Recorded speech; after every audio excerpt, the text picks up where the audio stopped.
Έτοιμοι και action!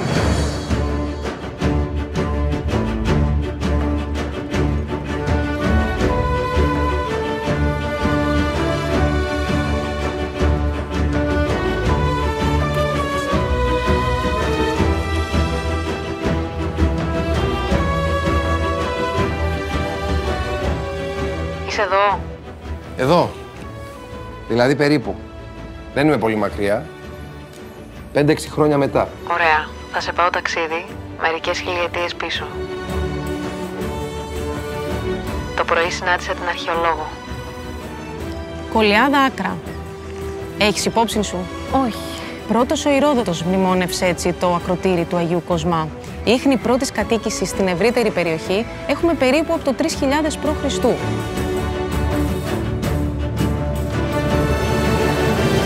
Αν λοιπόν κάποιος από το παρελθόν Έλσα ταξίδευε με έναν μαγικό τρόπο από την προϊστορία στο σήμερα, θα έβρισκε στον Άγιο Κοσμά ίχνη της προϊστορικής αποικίας των Κυκλαδιτών με τον μικρό δρόμο που ένωνε τον οργανωμένο οικισμό με την παραλία. Εδώ λοιπόν, Έλσα, υπάρχουν διαδοχικά στρώματα ιστορίας, το ένα πάνω στο άλλο. Στη Βυζαντινή περίοδο η περιοχή ήταν αραιοκατοικημένη.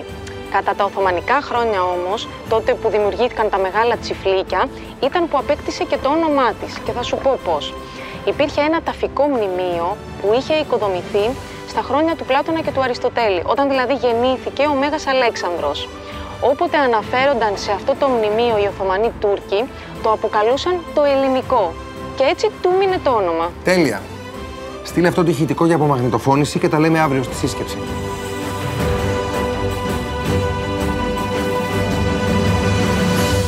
Το 38.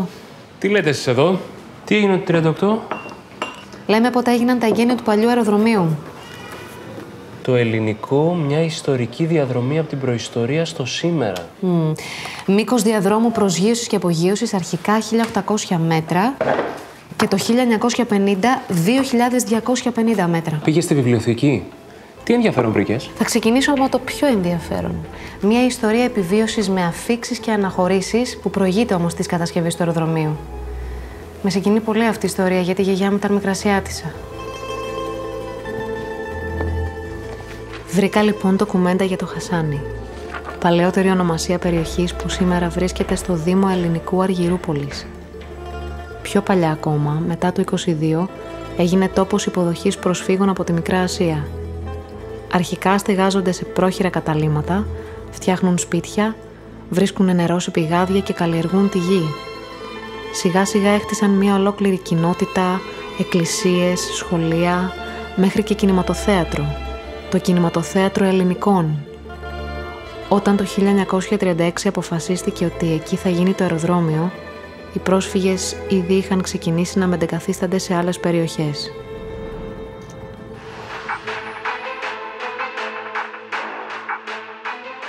Τρεις φορές την έκταση του Μονακό θα έχει μεγάλη ανάπλαση του ελληνικού. Μια πράσινη, έξυπνη πόλη που αξιοποιεί τις πιο προηγμένες τεχνολογικές δυνατότητες και φιλοδοξεί να αποτελέσει παγκόσμιο σημείο αναφοράς.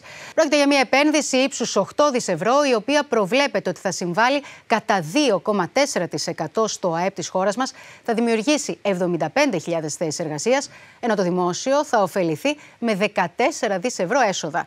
Το πάρκο του ελληνικού θα αποτελέσει το μεγαλύτερο παράκτιο πάρκο της Ευρώπης, μια πράσινη όαση 2 εκατομμυρίων τετραγωνικών μέτρων. Δες αυτό το χώρο. Τίποτα δεν θα είναι το ίδιο αύριο. Αλλάζει η ώρα με την ώρα, μέρα με τη μέρα. Μία από τις μεγάλες προκλήσεις αυτού του έργου, αλλά και το πλεονέκτημά του, είναι ότι ξεκινάει από το μηδέν για τη δημιουργία μιας νέας πόλης με υψηλές προδιαγραφές που θα ανταποκρίνονται στις επόμενες γενιές ουσιαστικά. Ήδη, όπως βλέπετε, έχουν αρχίσει τα έργα των υποδομών, όπως η υπογειοποίηση της Ποσειδώνος, το ρέμα των τραχώνων και το νέο κτίριο των ΑΜΕΑ. Και φυσικά ένα έργο ποιότητας, η απορρίπανση του αεροδρομίου, δηλαδή η απομάκρυνση 6 χιλιόμετρων αγωγού και των μεγάλων δεξαμενών καυσίμων. Πότε είναι να ολοκληρωθεί, μας είπε? η πρώτη φάση σε περίπου 5 χρόνια. Θα περιλαμβάνει το μεγαλύτερο τμήμα του πάρκου του Ελληνικού, εμπορικές, οικιστικές και τουριστικές αναπτύξεις, την ανάπλαση του παραλιακού μετώπου και της μαρίνας του Αγίου Κοσμά, σχολεία και μονάδες υγείας και πύργους γραφείων.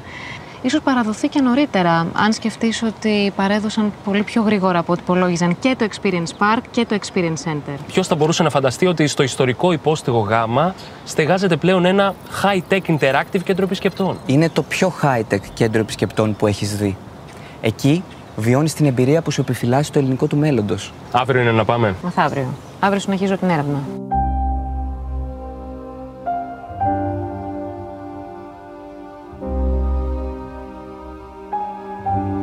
Έχω αρχίσει να συγκεντρώνω τα milestones από το 1938 που έγιναν τα εγγένεια την περίοδο του Β' Παγκοσμίου όταν πάγωσαν οι πτήσεις μέχρι και τη δεκαετία του 50 που ολοκληρώθηκε σταδιακά ο Δυτικός Αερολιμένας.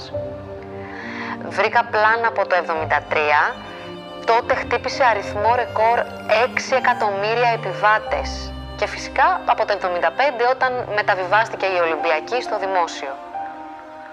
Σκέφτηκα επίσης ότι θα είχε ενδιαφέρον μια σεκάνς με όλους τους διάσημους που πέρασαν από το παλιό αεροδρόμιο. Αριστοτέλης Ωνάσης, Σάρλ Ντε Γκόλ, Σοφία Λόρεν, Ομάρ Σαρίφ, Τζάκι Κένεντι, Άντονι Κουίν και πόσοι άλλοι. Μέχρι την τελευταία πτήση που πραγματοποιήθηκε το 2001. Ωραία ιδέα. Με τις υπόλοιπες συνεντεύξεις τι γίνεται, τις έχεις κλειδώσει? Μοτέρ 27-1. Το σύνολο των αναπτύξεων του ελληνικού ακολουθεί ολιστικά τις αρχές βιώσιμης ανάπτυξης σε όλο τον κύκλο ζωής τους. Ενδιαφερόμαστε για λιγότερες εκπομπές του διοξιδίου του άνθρακα, μειώνοντας την ενεργειακή κατανάλωση και αναζητώντας συνεχώς τρόπους ενίσχυσης των ανανεώσιμων πηγών ενέργειας για να καλύψουμε τις ανάγκες του διελλήνικου. Μιλάμε για μια πλήρη αναβάθμιση του παραλιακού μετώπου. Φανταστείτε μια ριβιέρα γεμάτη ζωή όλες τις ώρες της ημέρας. Μία ακτογραμμή 3,5 χιλιόμετρων που θα περιλαμβάνει κατοικίες, ξενοδοχεία και μία παραλία 1 χιλιόμετρου ελεύθερη σε όλους. Ο πυρήνας της Αθηναϊκής Ριβιέρας θα είναι η μαρίνα του Αγίου Κοσμά, η οποία μετά από τις σχετικές αναβαθμίσεις θα μπορεί να φιλοξενήσει έως και 350 σκάφη κάθε μεγέθους και θα αποτελεί έναν πολυτελή προορισμό αγορών και διασκέδασης. Ανάμεσα στα έργα που θα δώσουν νέα πνοή στο παράκτιο μέτωπο είναι και η Ριβιέρα Γκαλέρια. Ένας χώρος εκλεπτισμένης αισθητικής, σε μια μαγευτική τοποθεσία που θα προσφέρει μια ολοκληρωμένη εμπειρία αγορών, γαστρονομίας αλλά και ψυχαγωγίας. Ο επισκέπτης θα μπορεί να έρθει σε επαφή με νεότερες τάσεις του design αλλά και τις δημιουργίες πρωτοπόρων σχεδιαστών. Να δοκιμάσει γεύσεις από όλο τον κόσμο, να απολαύσει το μαγικό ηλιοβασίλεμα και να ξεφύγει από τους ρυθμούς της πόλης.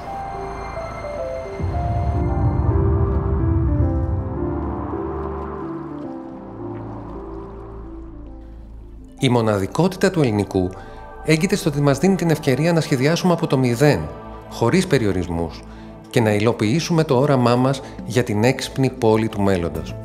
Συνδυάζουμε τεχνολογίες εχμής, όπως η τεχνητή νοημοσύνη, τα πανίσχυρα τηλεπικοινωνιακά δίκτυα τελευταίας γενιάς, η ρομποτική και οι αυτοματισμοί σε επίπεδο συστημάτων, κτηρίων αλλά και ολόκληρης της πόλης, ώστε να αναπτύξουμε μια έξυπνη πόλη σημείο αναφοράς, πρωτοφανή για τα ελληνικά και ευρωπαϊκά δεδομένα.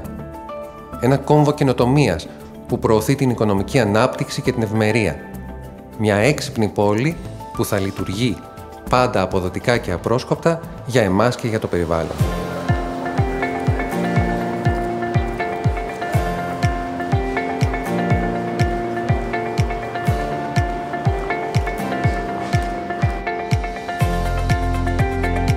Ο Riviera Tower είναι ο πρώτος οικιστικός ουρανοξύστης που κατασκευάζεται στην Ελλάδα και αποτελεί σύμβολο τοπόσιμο του διελλήνικων. Είναι ο ψηλότερος ουρανοξύστης στη Νότια Ευρώπη, ύψους 200 μέτρων, με 50 οικιστικούς ορόφους, όμως δεν είναι μόνο αυτό. Είναι πράσινος, είναι βιοκλιματικός, είναι έξυπνος και ανθρώπινος και η φιλοδοξία μας είναι να γίνει σημείο αναφοράς στην πόλη, στη χώρα και παγκοσμίως. Το Πάρκο του Ελληνικού αποτελεί την καρδιά όλης ανάπτυξης, γιατί καλύπτει το 1 τρίτο της συνολικής έκτασής της. Ένα αντιπροσωπευτικό δείγμα είναι ήδη έτοιμο και ανοιχτό στο κοινό σήμερα, το Experience Park. Θα μεγαλώνει μέρα με τη μέρα και θα γίνει ένα από τα μεγαλύτερα πάρκα της Ευρώπης, φτάνοντας στα 2 εκατομμύρια τετραγωνικά μέτρα. Μεγαλύτερο και από το Hyde Park του Λονδίνου.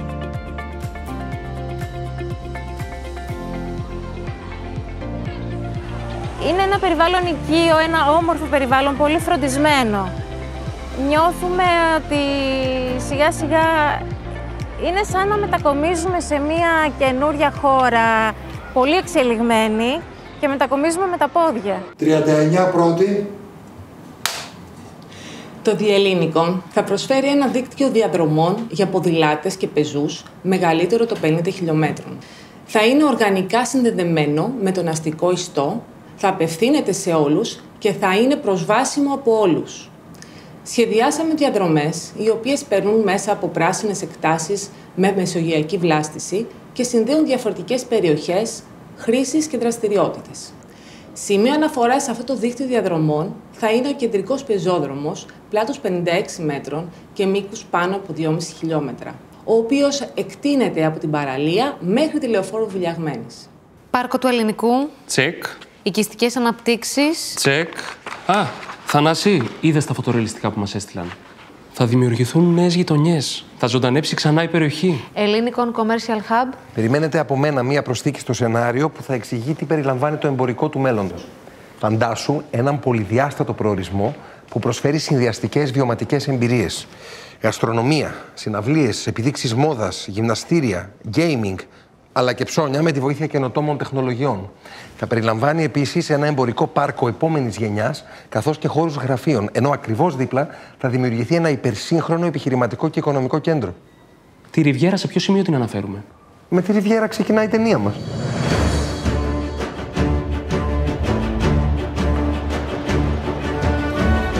Πήρα το Ολυμπιακό χρυσό μετάλλιο στην Ατλάντα, αλλά συνειδητοποίησα ότι είμαι χρυσός Ολυμπιονίκης όταν πάτησα το πόδι μου στο ελληνικό.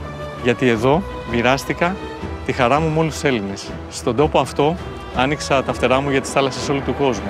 Από το παλιό αεροδρόμιο απογειωνόμουν με την ευχή της γιαγιάς μου και σε αυτό επέστρεφα ακόμη πιο δυνατός.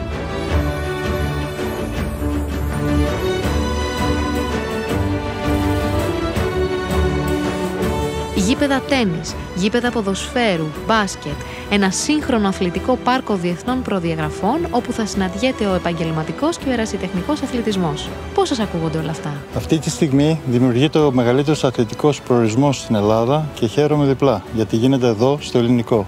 Από εδώ απογειώθηκα το 1992 για τη Βαρκελόνη και επέστρεψα με το χρυσό.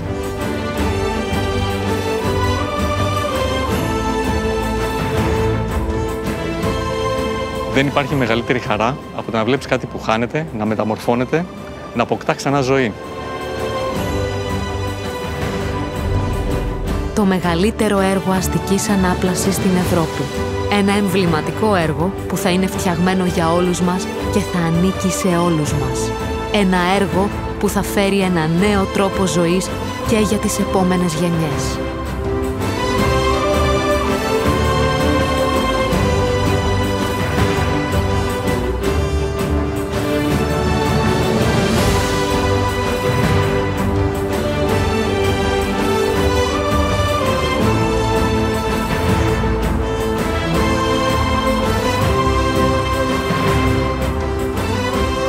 Μια νέα εποχή ξεκινά εδώ, σήμερα, για όλους.